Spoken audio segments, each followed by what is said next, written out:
4 में है कि भारत में ब्रिटिश शासकों की आर्थिक नीति एवं उसका प्रभाव। कुछ एक्स्ट्रा फैक्ट है इसमें। लॉर्ड डलहौजी ने 1850 में धार्मिक अयोग्यता अधिनियम पारित किया। लॉर्ड डलहौजी ने यह घोषणा की कि बहादुर शाह जफर के बाद मुगल बादशाह लाल किला के बजाय कुतुब मीनार जैसे छोटे स्थान पर रहेंगे। क्वेश्चन नंबर पहला है कि अंग्रेजों ने रैयत बंदोबस्त कहाँ लागू किया था? मद्रास प्रेसिडेंसी में। क्वेश्चन नंबर 2 है the rise and growth of economic nationalism in India के लेखक हैं बिपिन चंद्रा। क्वेश्चन नंबर 3 है रैयतवाड़ी बंदोबस्त के संबंध में निम्नलिखित कथन है, कौन सा कथन सत्य है? इसमें 1 2 3 तीनों सही है। रैयत किसानों द्वारा लगान सीधे सरकार को दिया जाता था, सही है। रैयत सरकार को पट्टे पर देती थी, सही है। कर लगाने के का सर्वेक्षण तथा मूल्य निर्धारण किया जाता था, सही है। क्वेश्चन नंबर 4 है कि वह तहत किसान स्वयं होता था और सरकार को भू राजस्व के भुगतान के लिए जिम्मेदार माना जाता था रैयतवाड़ी प्रथा में। क्वेश्चन नंबर 5 है कि अस्थायी बंदोबस्त किसके साथ किया गया था? तो जमींदारों के साथ। कुछ चीजों से मिलान करना है। इस्तमरारी बंदोबस्त जमींदारों से संबंधित था। रैयतवाड़ी बंदोबस्त टॉमस मुनरो। अस्थायी बंदोबस्त लॉर्ड कॉर्नवालिस। तमिलनाडु के बंधुआ मजदूर बंदोबस्त नियाल। क्वेश्चन नंबर 7 है इसमें। 7 निम्नलिखित में से किस भारतीय इतिहासकार ने बंगाल को 1765 से 72 के मध्य कालखंड को डाकू राज्य की संज्ञा दिया था? के.एन. पनिक्कर। क्वेश्चन नंबर 8 है कि निम्नलिखित में ददनी संबंधित था वर्ग के जुलाहों से। क्वेश्चन नंबर 9 है। 9 को इसमें सूती वस्त्र 1818, कागज उद्योग 1832, सीमेंट उद्योग 1904, जूट उद्योग 1855। क्वेश्चन नंबर 10 है निम्नलिखित में से परमानेंट सेटलमेंट लागू करने का कारण क्या था? जमींदारों के लिए जमीन पर वंश परंपरा अधिकार को स्वेच्छा से हस्तांतरित करने का अधिकार, सही है। क्वेश्चन नंबर 11 नंबर है कि लॉर्ड कैनिंग 1856 से 62, इसके शासनकाल में 1856 में शैक्षणिक अधिनियम पारित हुआ। इसके तहत लॉर्ड कैनिंग 1856 से 62, इसके शासनकाल में 1856 में सैनिक अधिनियम पारित हुआ। इसके तहत भारतीय सैनिक को विदेश जाना होता था। इन्होंने 1856 में ईश्वरचंद्र विद्यासागर की मदद से विधवा पुनर्विवाह अधिनियम लाया, लॉर्ड कैनिंग ने, सही है। इसके बारे में कुछ एक्स्ट्रा फैक्ट और भी है। लॉर्ड कैनिंग के समय में ही 1857 में विद्रोह हुए। इस विद्रोह के दौरान कैनिंग ने इलाहाबाद को आपातकालीन राजधानी बनाया। क्वेश्चन नंबर कुछ इसमें और भी एक्स्ट्रा फैक्ट है। 1857 के भारत परिषद अधिनियम के तहत भारत के गवर्नर जनरल के पद नाम बदलकर भारत के वायसराय किया गया। इसके तहत लॉर्ड कैनिंग भारत के अंतिम गवर्नर जनरल तथा प्रथम वायसराय बने। क्वेश्चन नंबर इसमें 11 है, इसमें मिलान करना है। ददनी प्रथा है संविदा कृषि, तिनकठिया प्रथा है बिहार से, और कमिथोटी प्रथा है बिहार उड़ीसा, और प्रथा है सूरत से। क्वेश्चन नंबर 12 निम्नलिखित में से धन निकासी सिद्धांत किससे संबंधित है? क्वेश्चन नंबर 12 निम्नलिखित में धन निकासी सिद्धांत का संबंध में निम्नलिखित में से कौन सा सही नहीं है? देखते हैं कि धन निकासी सिद्धांत के बारे में क्या सही है। सर्वप्रथम दादा भाई नौरोजी ने पेश किया था धन निकासी सिद्धांत, सही है। The property and unproperty in India नामक पुस्तक की रचना किया गया, सही है। कार्ल मार्क्स ने इसको बिल्डिंग प्रोसेस की संज्ञा दी, सही है। क्वेश्चन नंबर 13 है लिबरल पार्टी की टिकट पर हाउस ऑफ कॉमन के लिए चयनित होने वाले भारतीय कौन थे? दादा भाई नौरोजी। क्वेश्चन नंबर 14 निम्नलिखित में से कौन ब्रिटिश आर्थिक नीति की घिनौनी नीति मानता था? Lord marks. क्वेश्चन नंबर 15 निम्नलिखित में से इकोनॉमिक हिस्ट्री ऑफ इंडिया नामक कौन थे? आर.सी. दत्त। क्वेश्चन नंबर 16 निम्नलिखित में से प्रथम अकाल आयोग किस गवर्नर जनरल के कार्यकाल में गठित किया गया था? लॉर्ड लिटन। क्वेश्चन नंबर 17 है कि निम्नलिखित में से अट्रेची अकाल आयोग का संबंध कौन सा कथन असत्य है। देखते हैं कि अट्रेची अकाल आयोग के लिए सही है 1830 में गठित प्रथम अकाल आयोग था, ये भी सही है।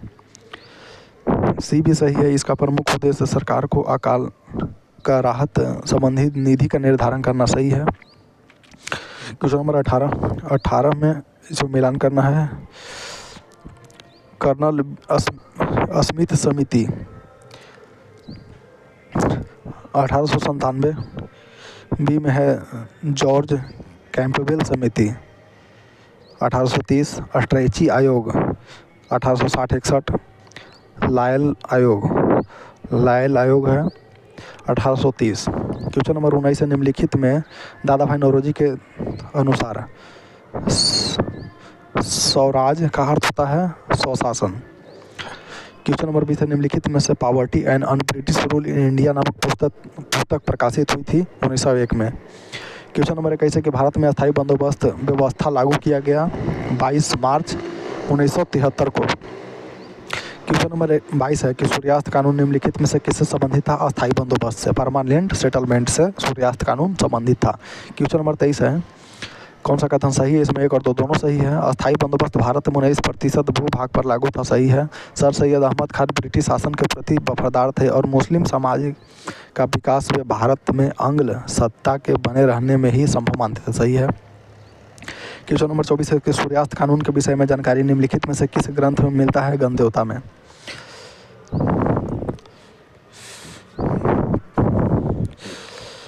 इसमें कुछ एक्स्ट्रा फैक्ट भी है। कैनिंग के समय 1861 में हाईकोर्ट अधिनियम आया। इसके तहत बम्बई, महाराष्ट्र और कोलकाता में 1862 में हाईकोर्ट का गठन किया गया, सही है।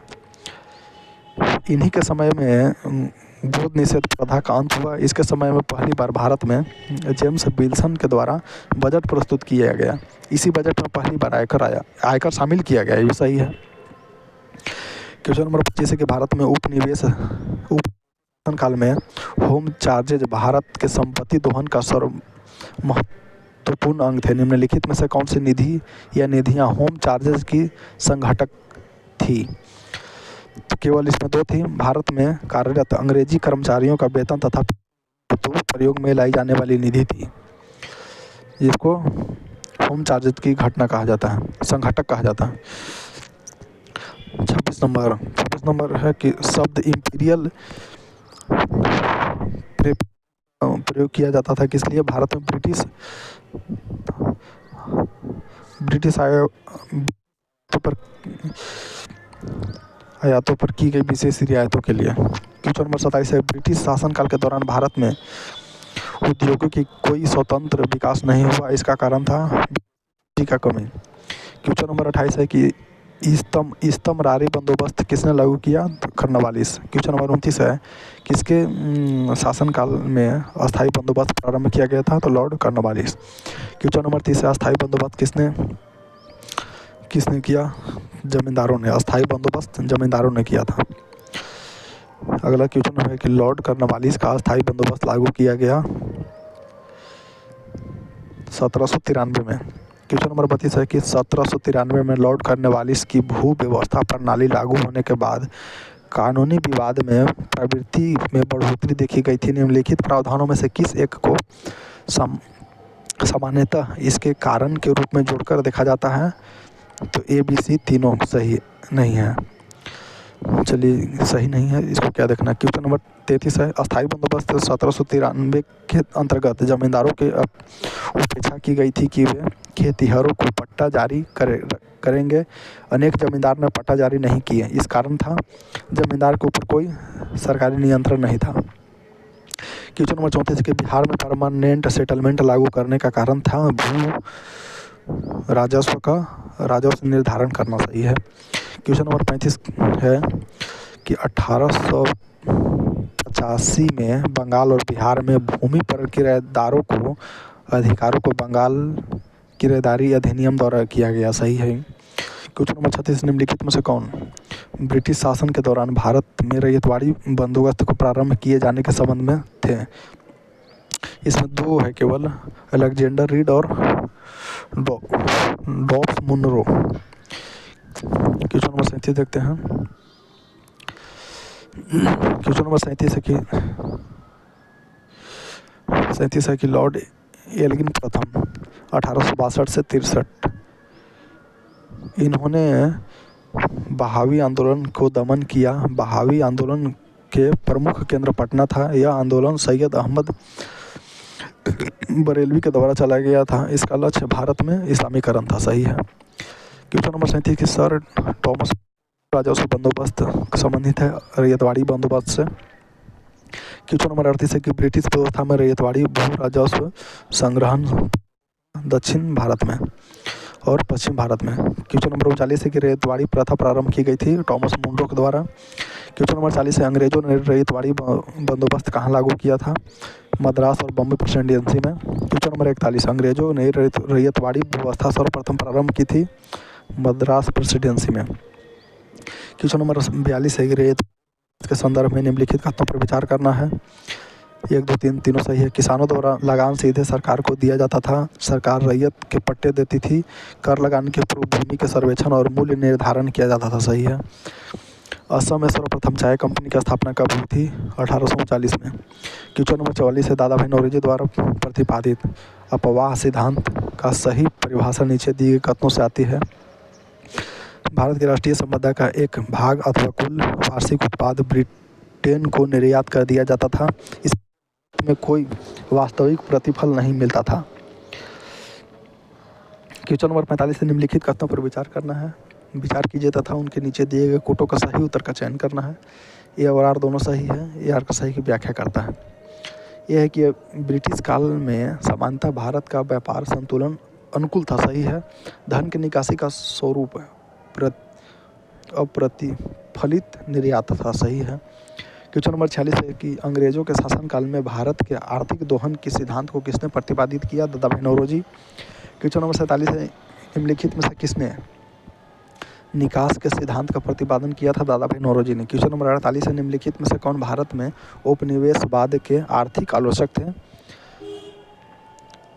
तो दादा भाई नौरोजी थे, जी सुब्रमण्यम अय्यर थे और आर.सी. दत्त।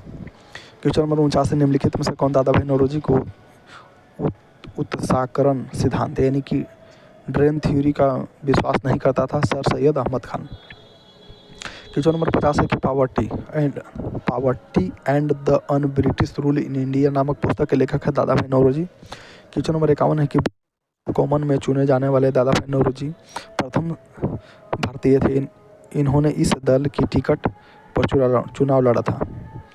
ठीक है। तो उस दल का नाम था उदारवादी दल।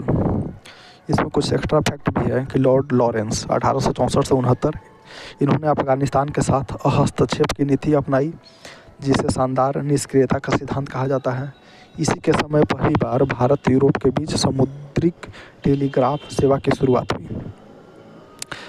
लॉर्ड एलिगन प्रथम 1862 से 63 इन्होंने बहावी आंदोलन के दमन किया और बहावी आंदोलन के प्रमुख केंद्र पटना था। यह आंदोलन सैयद अहमद राय बरेलवी के द्वारा चलाया गया था। इसका लक्ष्य भारत में इस्लामीकरण करना था। सही है।